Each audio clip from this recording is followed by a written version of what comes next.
Good morning all of you. आज हम class 12 English poetry का चैप्टर 8 है माय हेवन, जो रवीन्द्रनाथ टैगोर द्वारा लिखा गया है, उसका सेंट्रल आइडिया पढ़ेंगे। और Rabindranath Tagore Indian English writer हैं। आपको बहुत कम ऐसे इंडियन इंग्लिश राइटर मिलेंगे जिन्होंने पोएट्री लिखी है, और ज़्यादातर फॉरेन कंट्री के ही हैं। चलिए पढ़ते हैं central idea. Central idea important है और कई बार एग्जाम में पूछा गया है।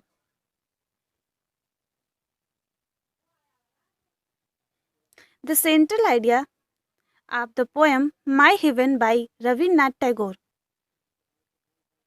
is the desire for ideal perfection in the motherland। Rabindranath Tagore द्वारा लिखी गई पोएम माय हेवन यानी मेरे स्वर्ग का जो सेंट्रल आइडिया यानी जो केंद्रीय भाव है, वो कहता है कि डिजायर इच्छा के लिए, ideal perfection in the Motherland मातृभूमि की आदर्श की पूर्णता की इच्छा के लिए लिखा गया। और ये इसी पे केंद्रित है कि हमारा जो देश है वो कैसा हो और उसकी आने वाली जनरेशन कैसी ज़िंदगी जिए, हमारे देश को कैसे स्वतंत्रता मिले। He wants real and spiritual freedom. He wants वह चाहते हैं, कौन, कवि चाहते हैं रियल, रियल मीन्स वास्तविक, स्पिरिचुअल, स्पिरिचुअल मीन्स आध्यात्मिक, फ्रीडम मीन्स स्वतंत्रता। वे दोनों प्रकार की स्वतंत्रता चाहते हैं, रियल यानी वास्तविक भी और स्पिरिचुअल यानी आध्यात्मिक भी। ऐसा नहीं कि वास्तविक आदमी शरीर से स्वतंत्र हो जाए लेकिन दिमाग से किसी न किसी दास्ता में रहा है, इसलिए आध्यात्मिक रूप से उसे स्वतंत्र होना है और वास्तविक रूप से भी स्वतंत्र होना है। ये कविता तब लिखी गई थी जब हमारा देश आज़ाद नहीं हुआ था और सब देश की आज़ादी के लिए अपनी इच्छा रख रहे थे कि आज़ाद देश की जो पिक्चर होगी वो कैसी होगी। और उन्होंने इस पोएम में वही दिखाया कि मेरा देश आज़ाद तो हो जाए शरीर से भी, और वहाँ के जो रहने वाले लोग हैं उनके दिमाग से भी वह पूरी तरह से आज़ाद हो। He wants his countrymen to be fearless. He wants वह चाहते हैं, हिज कंट्रीमैन उसके जो देशवासी हैं, टू बी फियरलेस निर्भय हो, सेल्फ रिस्पेक्टिंग मतलब अपने आप के स्वाभिमानी हो, एंड फ्री फ्रॉम और स्वतंत्र हो, नैरो लॉयल्टीज संकीर्ण निष्ठाओं से स्वतंत्र हो। कवि चाहते हैं कि उनके जो देशवासी हों वह स्वतंत्र हो, निर्भीक हो, फियरलेस यानी निर्भीक हो, सेल्फ रिस्पेक्टिंग यानी स्वाभिमानी हो, और फ्री फ्रॉम और स्वतंत्र हो, narrow loyalties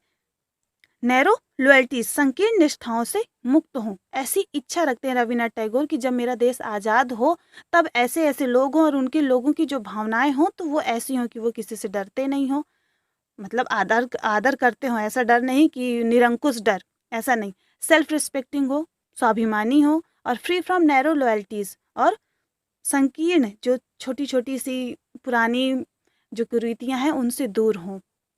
man should be perfectly reasonable and should always strive for perfection. और उस देश के वासी कैसे हों, मैन शुड बी ऐसे हों जो पूरी तरह से परफेक्टली उचित हो, रिजनेबल मतलब उचित हो, and should always strive for perfection और हमेशा परफेक्शन मतलब पूर्णता की ओर, स्ट्राइव मीन्स प्रयास करें। और ऐसे लोग हों जो हमेशा पूर्णता की, ऐसा नहीं कि आज़ादी मिल गई तो बैठ जाएं फिर कोई विकास नहीं करें, हमेशा आगे की ओर बढ़ें। अभी हमारा भारत विकासशील देश है और अभी भी प्रयास चल रहे हैं कि भारत एक विकसित देश बने, जैसे अमेरिका है। ऐसे विकसित देश मतलब जहाँ हर चीज़ की सुविधा हो।